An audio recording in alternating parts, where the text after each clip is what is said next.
Hello and welcome to this pre-recorded episode of the Wisdom Factory in the category Conversations That Matter. And this conversation matters very much because it's about the psychology underlying politics. And today I have as a guest Nick Duffell, and he will present himself and also tell us why this is such an interesting topic. Okay, thank you, Heidi. So, it's a question. Why bother with psychotherapists in this subject when normally everybody knows psychotherapy is something you go to in your free time? You have an hour. It's private. It's confidential, and you talk about your inner life or your relationships or your conflicts or your dreams. Yeah. And there's been this idea that there's a kind of an interior individual dimension which is completely and totally separate to the sort of outer world, the social world that we live in, which is, of course, it's complete nonsense because we are social beings. We live in what Jung called the collective unconscious. We are continually informing the collective, and the collective is informing us. And it's not difficult to see, especially over the last few years, how the sort of the politics and economics we've been experiencing, especially after the good times started to crash in 2007, 2008, have hugely infected individuals in their lives. And at the same time, there's been a sort of a revolution in academia where disciplines have started to work together for the first time since the Enlightenment. And in my own field is one of the places that's happened the fastest, where psychotherapy and trauma studies are hugely affected by and linked up with neuroscience. So that we've happily been seeing in my profession how the things that we intuited or theorized about actually become measurable in the human brain. So we got this big movement of disciplines coming together. And then there's a kind of common sense, you know. I mean, if you think about it for a minute, everybody knows politics, economics, it's nothing but emotions, and it's nothing but identity issues. And that's the territory of psychology. So I think it's about time psychology of politics and economics got to look in. So here I am now working pro bono on this subject. Yeah, you say, I wanted to jump in immediately. You say everybody knows that politics and economy is nothing but emotions. You know that, maybe I know that, and somebody else, but most people think that's all rational, that's all, principles and rules and so on. Yeah. And mainly, I think that's why it's so disastrous what is happening in the world, because we are not recognizing that instead of our rational mind, who is doing research and evaluation and everything in depth, the final decisions are made emotionally, and we don't want to acknowledge that. Yeah, we don't want to acknowledge psychology to be part. No, and yet we all know perfectly well that the mainstream media, particularly what we call the red top papers in England, are busy manipulating our emotions, and all successful politicians are busy manipulating emotions of their team, their colleagues, and their voters. Actually, we all know it. We all know it's all about hope. It's all about fear. It's all about in the end, it's all about values as well. That's where politics starts. And values, you can't get to values without emotions. And the other thing is that, of course, it's all about identity and about belonging. And what we've seen since 2008 is a real return to the politics of identity and belonging. And that's come about because of the world situation, has dramatically changed. So I in the last few years, I started to call myself a psychohistorian. So I say you can't really understand politics without the study of emotions and identity, or without the study of politics and just a study of history, and just a one-liner about the period from the last 100 years. We had the Great War, which was the most disastrous implosion of what I would call modernism, as these very wealthy European colonial nations clashed and fought out their grandiosity to the enormous sacrifice of millions and millions of lives. And then you had a period of total chaos in which some very brave people were trying to go for a new world order with the sort of League of Nations, something that really failed. And then you had the battle fought out all over again in 1939, 45. And then, but since that period, so you've had that period of tremendous chaos and violence. And since the end of the war, since 1948, say, you had a period of tremendous growth, welfare state, the beginnings of much more equality, and all that started to collapse again in 2008 when we had to bail out the bankers. And we now in a position where we haven't had this growth, and we've got this rapid globalization, and actually it's a very, very chaotic position at the moment. So there's a lot of fear around, tremendous amount of fear. And what happens when there's fear around is people regress. And what you see is a return to things like populism, which means having a scapegoat, blaming the immigrants, and then the right-wing politicians, the far right, really, really start to manipulate people out of that position. So if we have a knowledge of history, we can see why this is happening. And if we have a knowledge of something about emotions and identity, we can see how the scapegoating phenomenon always comes in at periods of great stress. And we need to get wise to that, so that political commentators really name that straight away without giving so much airtime to people like Nigel Farage in the British context.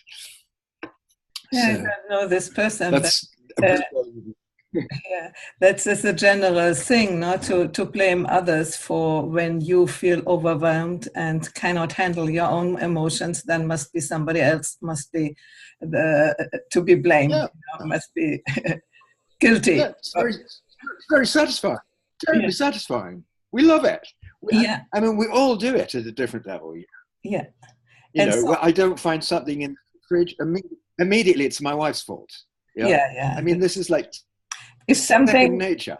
Yeah, if something doesn't work, you think, who could have done that, instead of thinking, oh, maybe it was me. But, at least we sort of get it after a while. But I think it makes a lot of sense to begin with personal psychology and to find out these tendencies which we have, for then to understand how bigger groups of people act. And for me, it's on the other hand also the way out of the problems, because as long as one group blames the other one for that they are not doing as we expect, we don't go anywhere.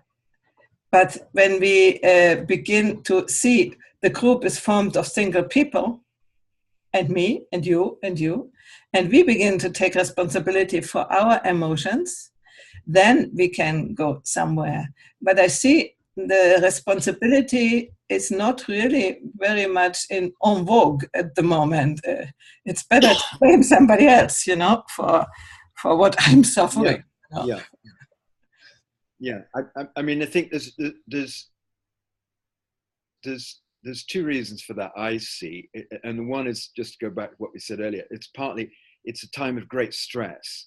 And in time of great stress, all of us regress, and then having someone to blame makes us feel better. It just makes us feel better, because because then you're not in complete nowhere land, it's because these immigrants are coming that my life is so bad, for example. It just squares the circle. But the other thing to say is when you start to talk about responsibility, of course, you are right. And Heidi, it's like our generation, we've had the benefit of another revolution that's gone on, which is the revolution in personal awareness and self-development and mysticism and psychotherapies and yoga and stuff like this. And there's quite a large group which has grown up with that. And, we have this benefit, and we see how becoming responsible for things is not only just kind of a moral way, it's an effective way. It's a more effective way of being able to respond rather than react. So that's part of the self-development movement. And you've got this phenomenon that you've got sectors of the population who actually are at different level of consciousness, and this is partly to do with class, partly to do with education, but it's also just it's just the way things are. So that you can't force responsibility on someone who's in tremendous stress and is seeing, something going on which is threatening to their identity. You can't say to that person, it's time for you now to take responsibility. You can't, because firstly, they're not there in terms of consciousness. And secondly, this is what we know from psychotherapy, daily psychotherapy insight, is that if people don't feel safe, if they don't feel listened to, they're not going to really speak their inner truth and open their heart and things. They're going to act in a defensive way. And I think there's a large section of the population who have every good reason to be afraid because their identity is being lost. And I'm thinking particularly of the old blue-collar classes who, in previous generations have been the people who've pulled the levers on the machines that have done the work in our society. And now they know they're being replaced by people in China who do it cheaper and soon to be replaced by robots. There's a very, very genuine concern about these people. What's going to happen to us? What's going to be our identity? Who are we going to become? And quite frankly, they haven't been well listened to over the last 15 years. And that's where you get these people, when you get the things like Brexit and the Trump phenomenon, who say, okay, we're going to take care of your interests. They're also the people who've been losing out under globalization, because globalization favors the rich and the socially mobile. And people, like us, I'm living in Southwest France, you living in Umbria, we're able to move, and creatives are able to do that. But this is a very small section of the population. So a lot of people feel very threatened, and they have to be listened to. I totally agree. In the meantime, they see this new enemy, which is, frankly, in basic economics, the enemy of immigration is simply the fact that labor has now become global. Capital has been global for the last 10, 15 years or more. I mean, it's global since the British Empire, but truly global since the internet and instant banking transitions. And we've got these multinational corporations who are more powerful than governments, and globalization, despite the new reaction of Brexit and Trump to sort of encroach into national sovereignty again, is here to stay, and we ain't going to change it. And the people who are the losers are the ones with the protest vote. That's why things are like they are. They are right to say something, because they are the losers, and the governments or whoever who are the winners, they don't care. there is no ethical or moral fundament in our societies which went together with the globalization. The ideas for me, as it appears, are mainly what can I get out of it? What costs? And minimum cost for me, and I spread the cost somewhere else. I was thinking yesterday with a friend talking about the nuclear energy, you know. If this can only work for quite cheap money if you don't pay the aftermath, if you don't have to take care for what you are creating for future hundreds and thousands of years of other people. This is for me the characteristics of our time, that we are sort of regressing, everybody on the ladder, regressing to an egocentrism, which says, my life ends here and afterwards, poof, I'm not interested. And I get out the maximum of what I can get out for me, and caring for others. And for me, it has a little bit also to do with, we have left the religions, which gave us a framework. Sure, it was an imposed framework, but it was a framework, and people knew how to behave in the life in a sort of moral way. At least they knew when they didn't. And today we have lost that, and it hasn't been replaced. And I see there a huge problem. And also for the leading class, as for our leaders, don't care for, as we were talking about, for certain groups of people, maybe even the majority of people in their countries, they don't really care, because they have an idea, want to do something, and they do because they can. So how do we handle that? Well, there's really a lot there. I'll try to come to it piece by piece. I mean, see, the example you started with about the side effects of the nuclear industry. In economics, that's known as an externality. And in a way, this is in a way where I came in from psychology, because I had been studying the psychology of a certain sort of phenomenon in Britain where the elite were all sent to boarding school. And anyone who could would send their children to boarding school in Britain, because it was favored over the state education. And one of the things that you had to learn, and I went to such a school myself for some time also, and I also taught in one of those schools. And so I made a special study later in psychotherapy, because I realized that the main thing that children learned in is institutions was they learned to dissociate. They had to get rid of their feelings. They had to get rid of their missing their mommy. They had to get rid of all their softness. They had to get rid of their vulnerability. And I reasoned in my, I wrote a book about this in 2000 called The Making of Them. And then I followed it up in 2014, a book called Wounded Leaders. I said, we are mass producing wounded leaders who know how to dissociate. And the problem with that is that if they cannot really understand vulnerability, how can they understand the vulnerability of others?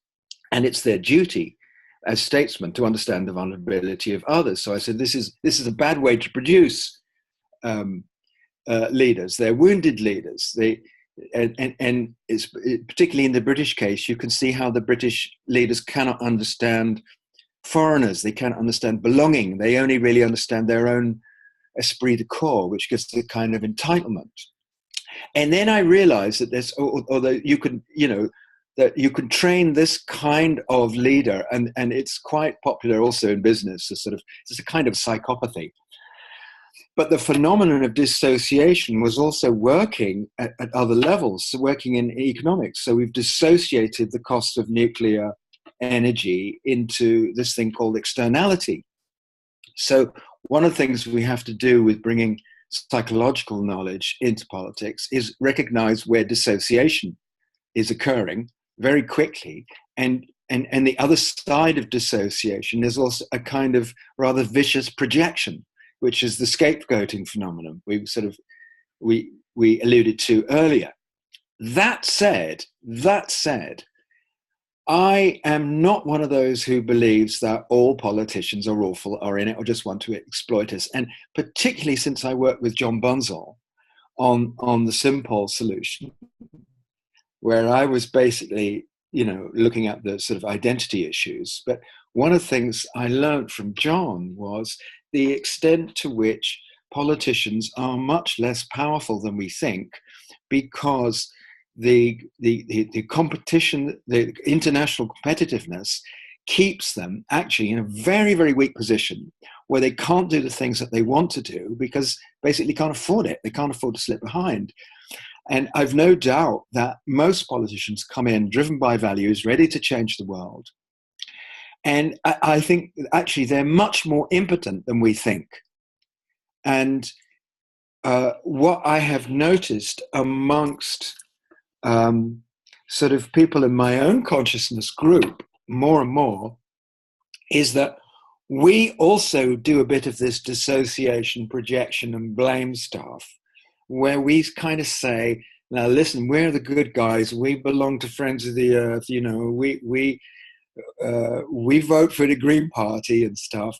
Our identity is good. We, in a way, are good ones, and it's the corporations and politicians who are bad, and they should sort this thing out. And, I realize it's really, really very much like, it's kind of like the child in us, it's saying, we're the good children, you're the bad parents, you got to fix this. And working with John, it was very interesting because John was constantly saying, listen, it belongs to all of us. We're all in the same boat. We have to find a way to use our political power, our votes better, and expressing ourselves for policies rather than parties, because parties we're all seeing is like, it's finished. It's no going nowhere, party politics now. We have to be able to vote, realize that our politicians are not all corrupt. I mean, there are some, of course, and there are dictators. They're mostly impotent. Our corporations are all just too big, so we haven't got national sovereignty. Globalization isn't going away. And so we have to somehow, use our vote better. And within that, we have to speak and listen. We have to listen to the disaffected people who are voting for these idiots like Trump, because they're protesting, and we have to hear their protests and let them feel safe.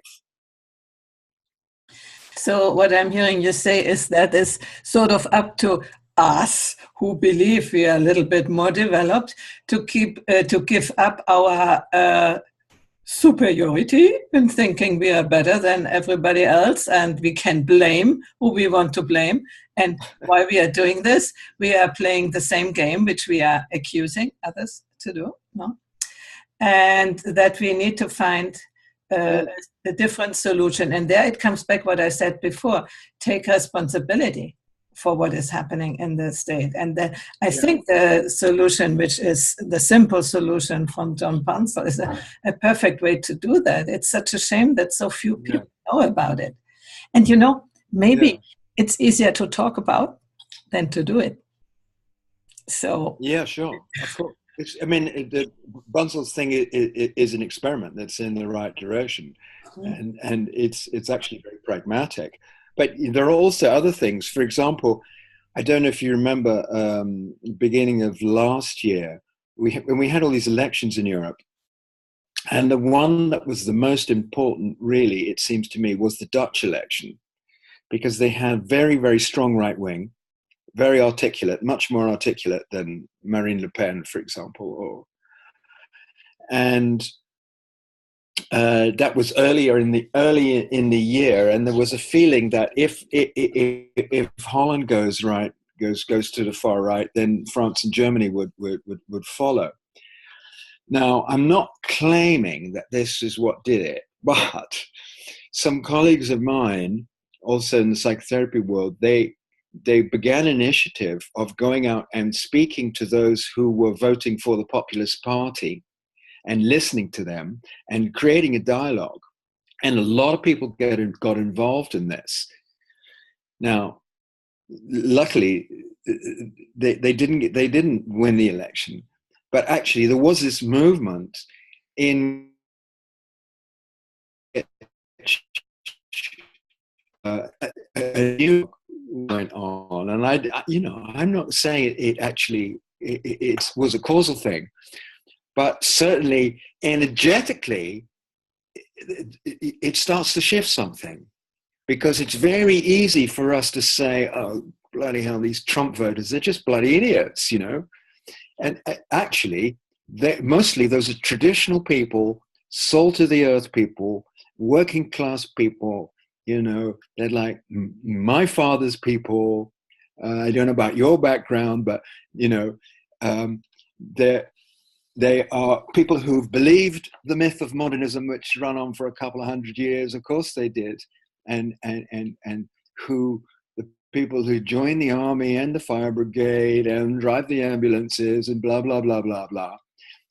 Who actually have a code of self-sacrifice, and they need to be included in the dialogue. Yeah, I wanted to that a moment. Isn't that also a phenomena?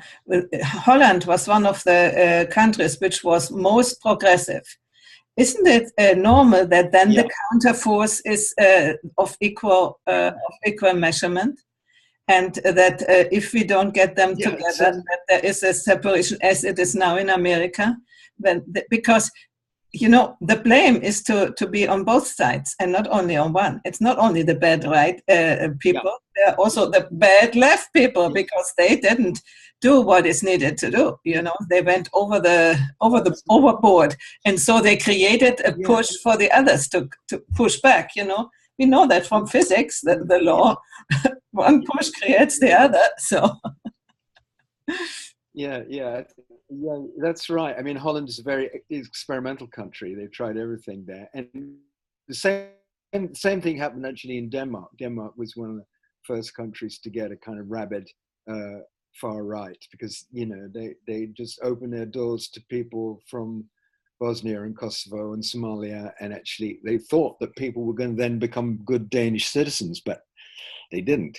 And because it's not so easy. It's not so easy to make those kind of cultural translations. And it's the normal false ideas of people, especially green people, who green in sense of spiral dynamics, who think what we believe, our values are the best. And how come that you don't have the will? They don't even bother of teaching new people that our culture is different.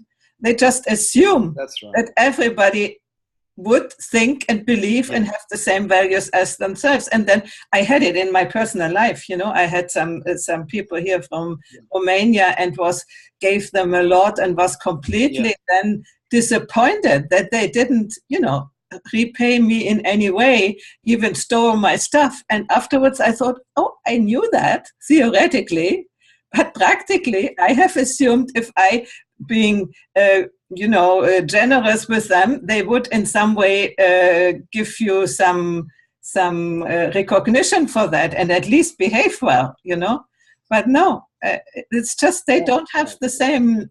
When you give them something, they say, "Oh, good, I have it."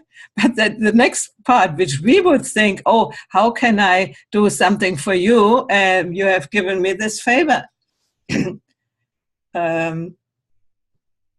You fell out. So I was saying that we would react in a way, if somebody gives us a lot of, favors or helps you, that we would think, "Oh, I help you back when you are in need," But this is a sort of higher level development. And we know that in lower levels, that's not. In the egocentric level, people don't feel that way because they cannot see it. They cannot just not integrate it in their worldview yet.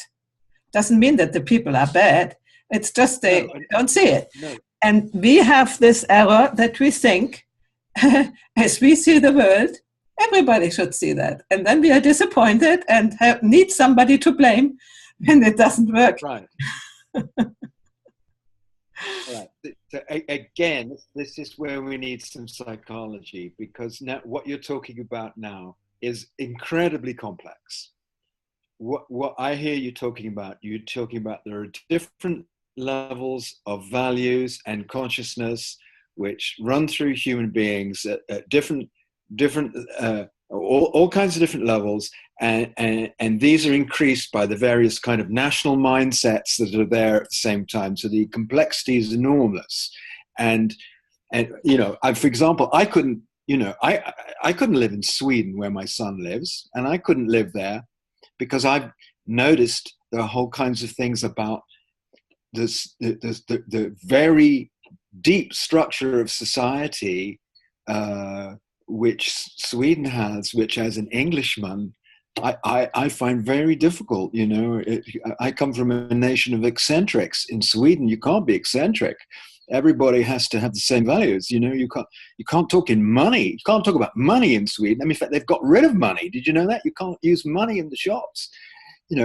So I think if I was a Syrian trying to integrate in Sweden, I'd find it bloody difficult too. And so, all these levels of complexity, and including the fact you take people, from the people coming from one part of the world into another, and this is going to happen. This isn't going to stop.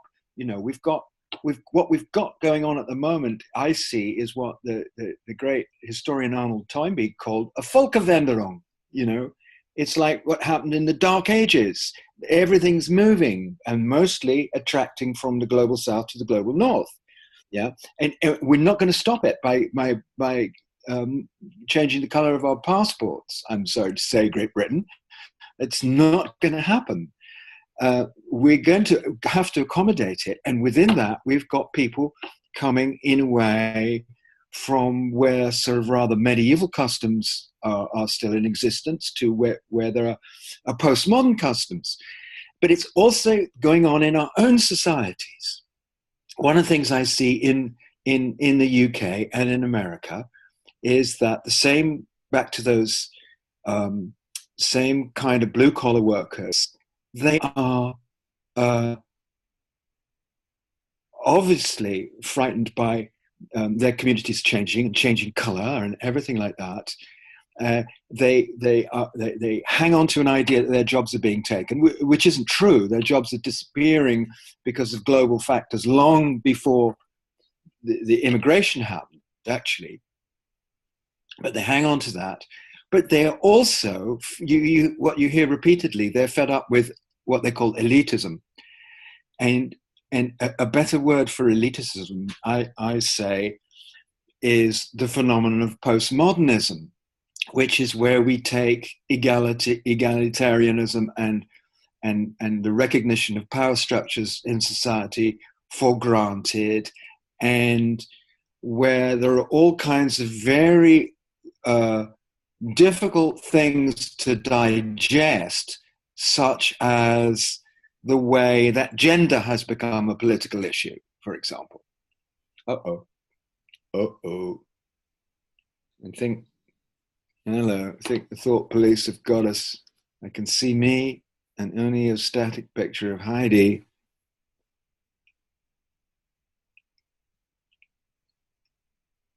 Yeah. There was noise outside, so I had to close the door. So I hope we can go on. Yeah, you see, there are certain issues which have actually, to increase the complexity, which are actually psychological ones that have become political and they shouldn't have done. And gender is one of them. And the notion that we've got this notion now that we can choose a sexual identity.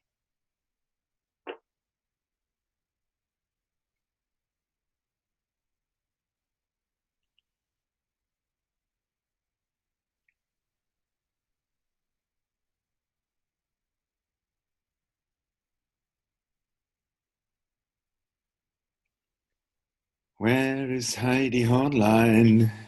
Wo ist sie? Yeah, I'm here.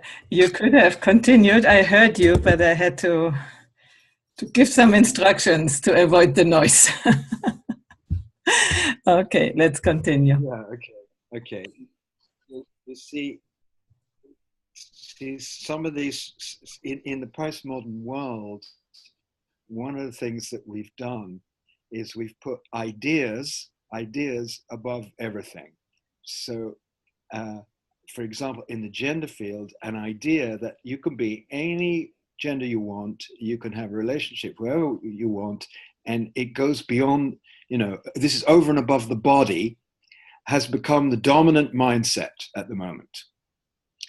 And of course, it's fueled by the sort of things like Me Too, which says actually masculinity is very toxic.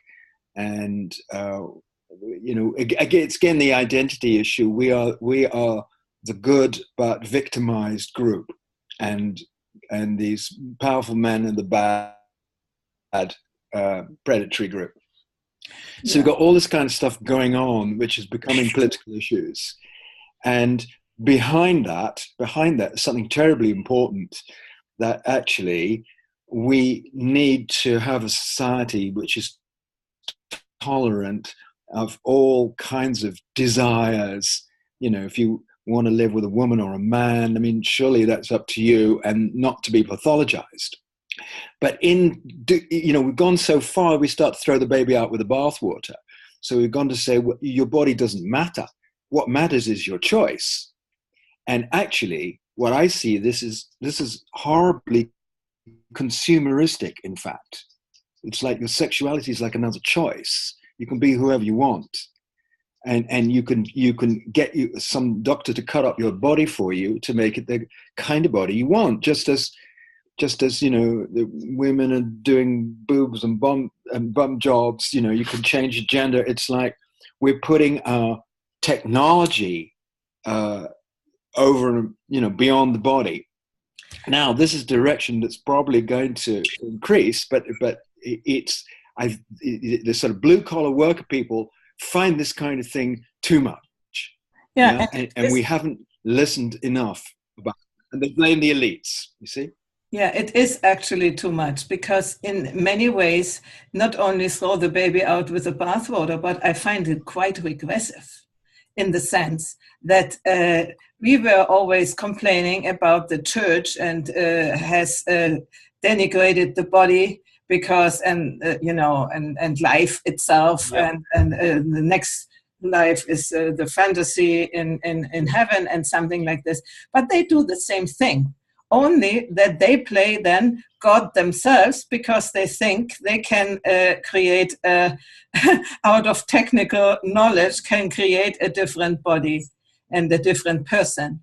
And this is so on the surface, that is so stupid for me. It really has no idea about what life is, and is actually counterproductive, because it's like going back to a belief system which has no foundation. Like the church said that the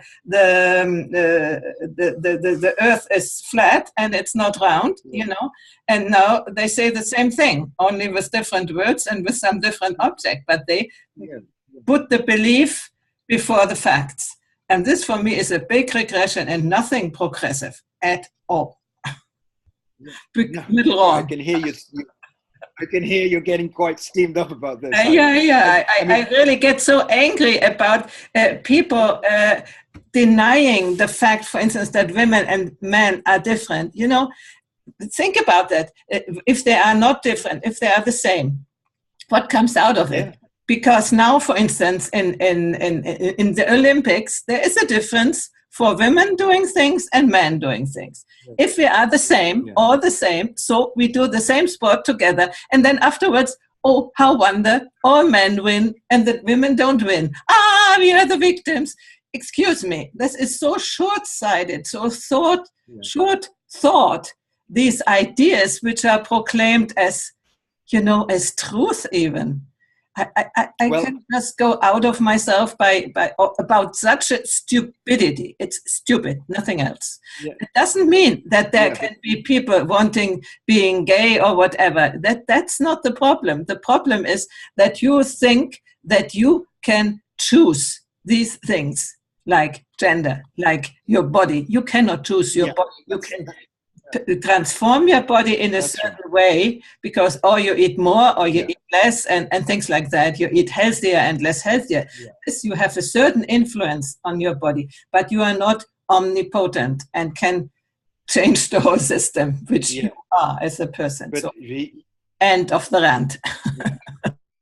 Listen, I agree with you, but I don't think when you said it's without foundation, and no, it has got a foundation, and there's two foundations, and one is a Platonic one, which did affect the church, which divided the body and soul, or the body and mind, yeah, and that has had a huge influence of us over centuries and centuries and centuries, so much so that, I mean, you know, what's happening at the moment in my country, well, the Pope is just visiting Ireland, yeah, so you get this ability to engage in sexual abuse with the body of a young child, because it's not the body that's important, it's just the mind or the spirit or the soul that's important. And so it leads to a very disconnected way of being in the world. And I think that's what we're saying.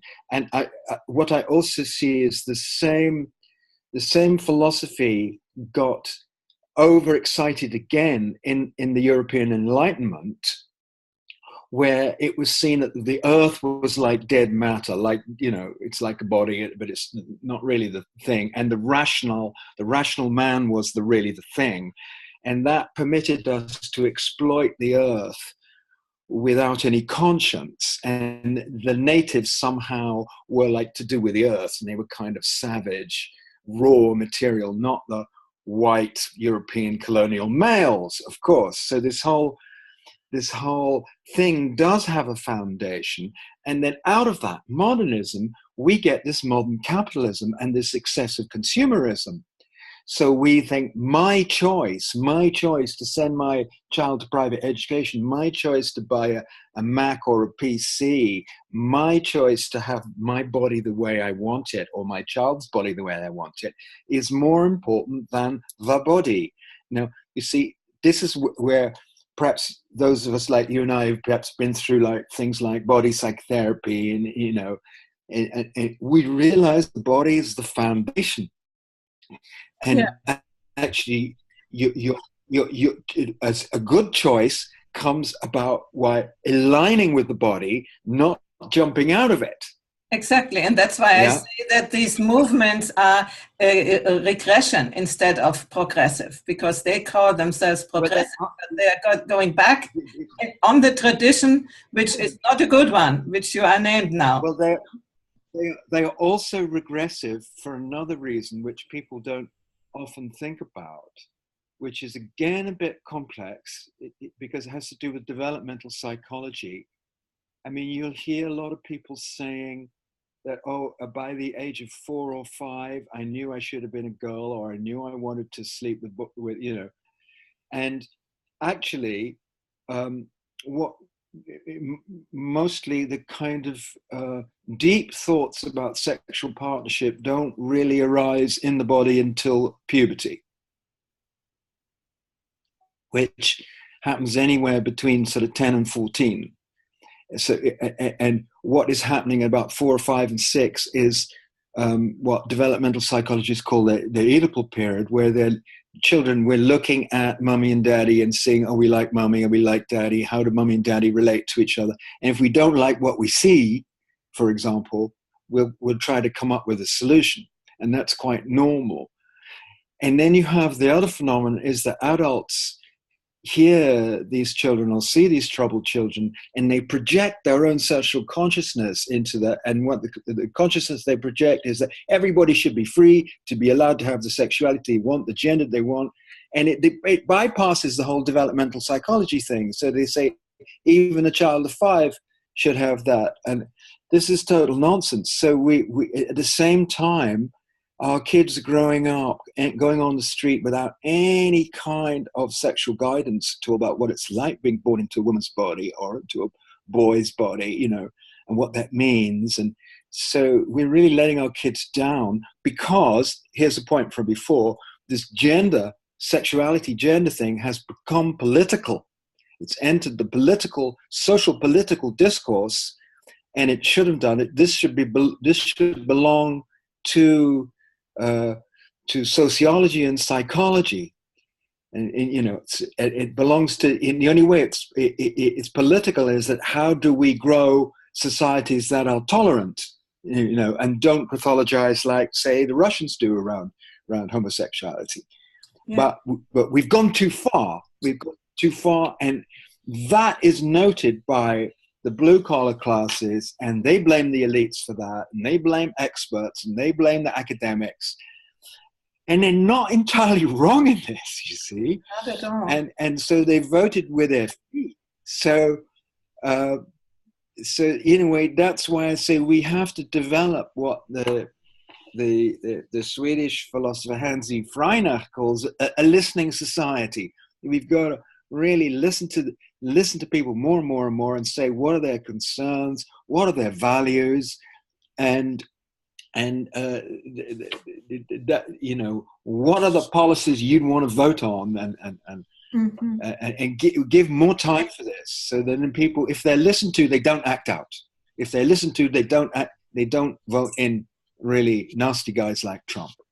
And to be able to do that, when we talk about integral theory, you must be already quite well developed in second tier, because when you're in the first 6 levels of development, you still think what you believe is the only right thing, and what the others think and believe, and their values are all and so we need personally a big amount of people need to grow out of first tier into second tier to be able to create an understanding and to make people who are not there feel listened to. Because, if you are a modernist person and you listen to another person, give them an ear, as you say, I think, then you listen in a way to find out what can I sell them next, Or when you listen from a green perspective,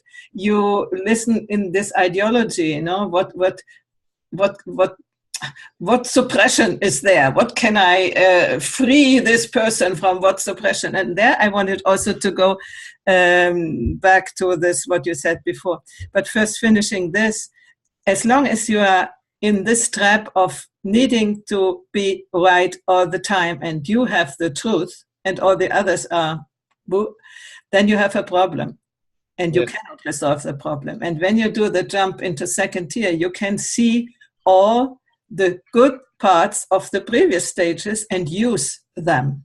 And one of that is, for instance, the education into adaptation. You need the conventional state. So as the child development, we know that children first need to have a set of rules to orient themselves. And this implies to be, when I have a masculine body or feminine body, that I'm a boy and a girl, with many other things. You cannot ask your child with 4 years, do you want to go in holidays to Australia or to Norway? That's just things which the children cannot yet decide.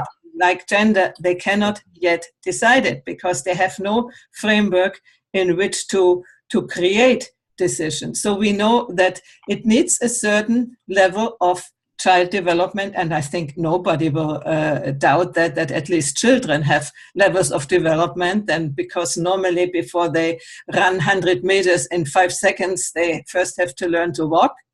These things seem to be accepted. I hope so, even from those people who are saying that the gender you can choose. So you first need to have a framework in which you can be safe yourself and you know who you are. And then you can slowly widen the boundaries. Instead, what we are doing now is closing the boundaries, and much too early. You tell people they have to be like this for the whole life. And even I hear that they do even operations already with children. For me, it's mutilation. This is a crime. Which is a crime like what you say with the Pope now in Ireland. It is abuse of children. Only that their own parents do it, that's even worse. So that's what I think about this. So we need to have a framework first, which afterwards we can transcend and get our freedom later, when we are old enough and mature enough to have an overview and to really go deeply into the question instead of following a trend or a political slogan or something like that. Yeah.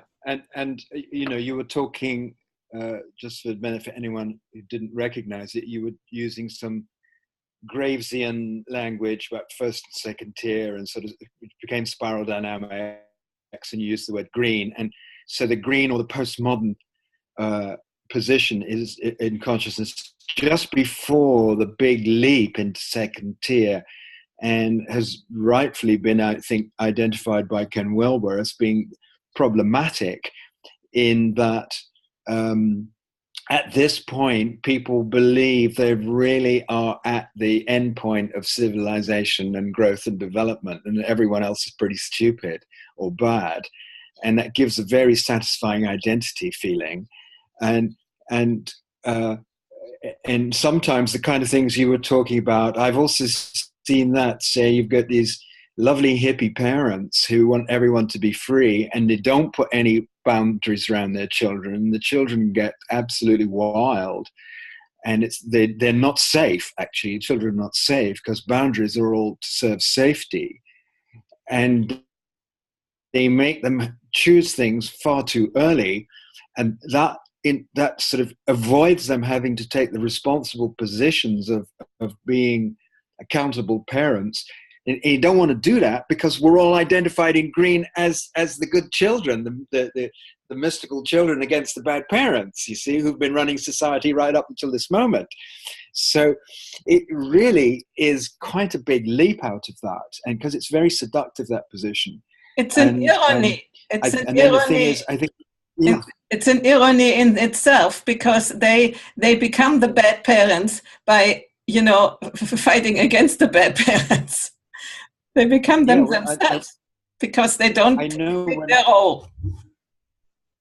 I mean, this is something I started to pick up when I was working in my clinical practice, and I'd get someone come in and say they spent the last 10 years in Findhorn, and I would be really surprised that such people were much less open to new possibilities than I would have thought. Say when I got somebody coming in who's been, working in an office all their lives, and I said, look, actually, it looks like this is going on in your relationship, time to perhaps make a change and adapt to this and get some new perspectives. These people could move very fast, actually. I was very perplexed by that.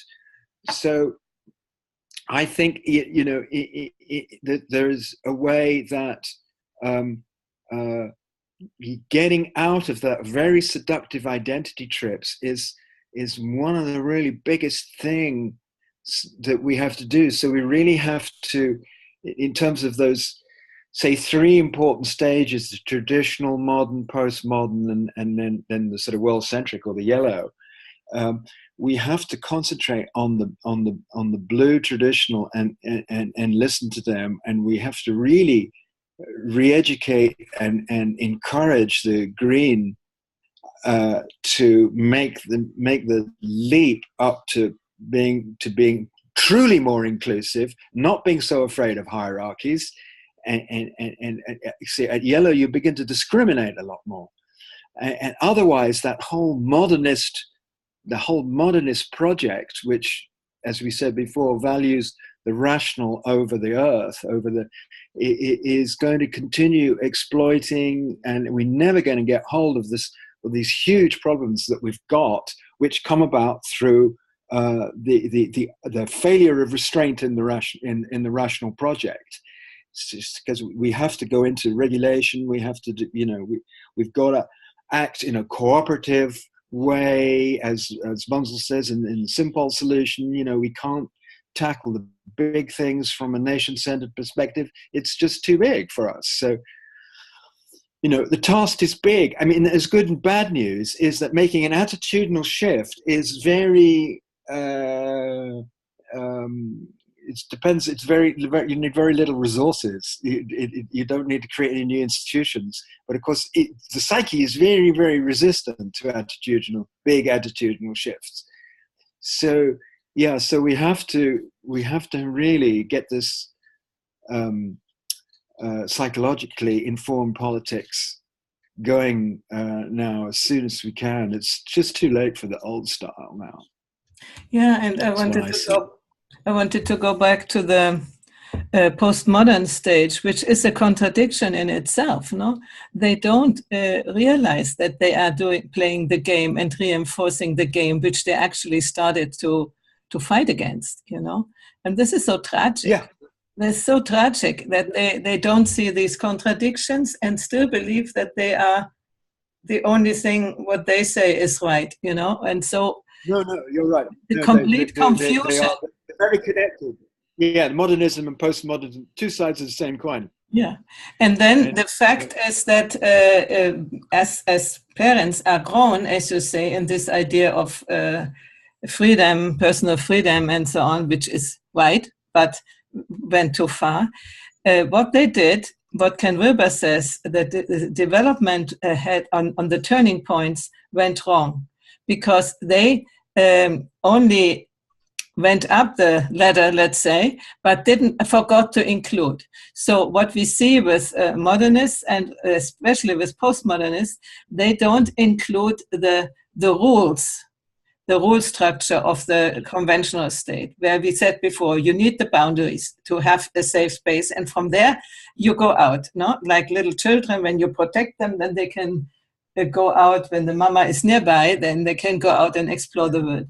And if we don't have that, we are in continuous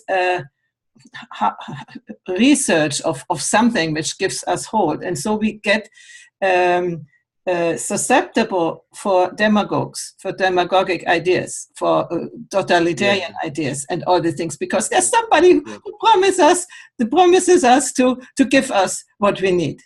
And if they do or not, they are not interested in this. The promise is enough. And then afterwards, no, what happened to us? And the victimism is the consequence. And this is just not a progress, So for me, I don't know if you know Jordan Peterson. I like him for the fact that he is healing this gap of the traditional, the missing traditional layer in human development of this modern times, because we need that. And then coming back to parents, they have a big confusion about their own identity, personal identity, and the role as parents. They think when the role asks them to say no to children, then they are bad. And this creates this incapacity. They don't want to be bad, and so they don't say no to their children.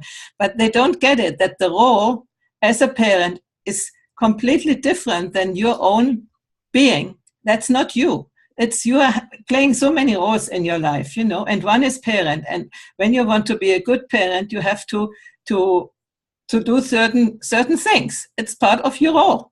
As if you are in a workplace, you have to do certain things. And if you think that's you personally, then you have a problem. And that's what I think is the root of the problem with postmodern education, that they confuse the role self with the real self. Yeah.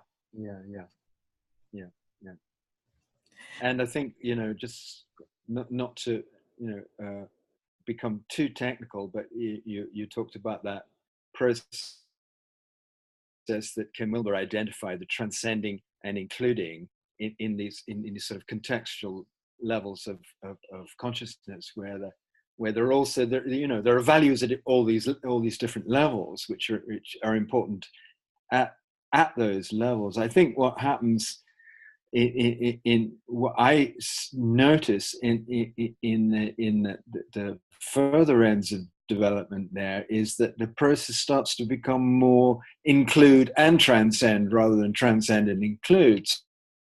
So that actually That's when I'm saying, oh, we really got to listen to people. We really got to listen to these blue collar workers, you know, and these sort of things. We've got to bring them with us. We've got to bring them with us. You know, it's not make them the same, but bring them with us, because I value that quality in me and in them, and I've got something to learn from them also. You know, these are guys that get up at 6 a.m. and do the job. When I just want to be, you know, I want to get up a lot later and check my emails.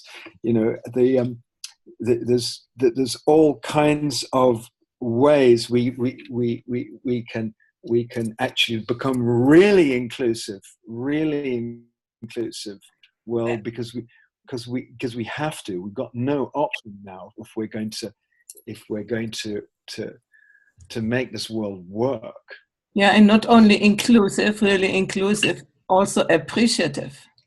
We need to appreciate. Yeah, for instance, if you buy an apple or whatever, you know, do you think ever how many people have contributed to have this machine in front of you, or the cell phone, or whatever you buy? Whoever thinks about how many people have worked on it that you finally can have it in your home? We just find it normal. We go in a shop and buy it. But there are sometimes thousands of people, and they have sacrificed. They got up at 6 a.m, as you say, and we don't want to get up at 6 a.m. You know, it's normal. We don't have to, because blah, blah, blah. You know, but there are really people who are doing the work, and we never appreciate that enough. And these are the ones who feel left out, and then we complain even, oh, they're stupid. Yeah. So I think we have to rethink a lot of our attitudes towards the world, towards other people, whoever it is, towards the migration situation, which could be a little bit handled different, but, you know, as long as humans decide with their own ideological ideas, things go one way or the other. No, now in Italy we had the situation, which was quite heavy, of the people who were left on the ship, and couldn't go down for 6 days or something. Anyway, that's part of the mindset of these people, no? I mean, of who is governing, and this is their right to express themselves as they are. But we need to vote for other people's and other people in politics, and there we come back to the loop, you know, where you started out. Yeah, that's right. And we also come back to the fact that actually it's happening so fast. It's happening so fast at the moment, these changes, that we're all overwhelmed. You know, look what happened to Merkel. Firstly, really all that tremendous open-heartedness towards the immigrants that she instigated, and then the incredible backlash about 18 months later. It's you know, the speed of this thing, it's beyond us at the moment to reckon with, the way things are going. So we have to be also compassionate for ourselves a bit, I think. Yeah, there we go. Here we go. That was a very, very interesting discussion. I'm not sure if we fully completed it. I don't think so. There will be much more to say, and hopefully we find another moment and a regular show, live show, so people can participate and ask questions. And I thank you very much for the moment, and see you another time.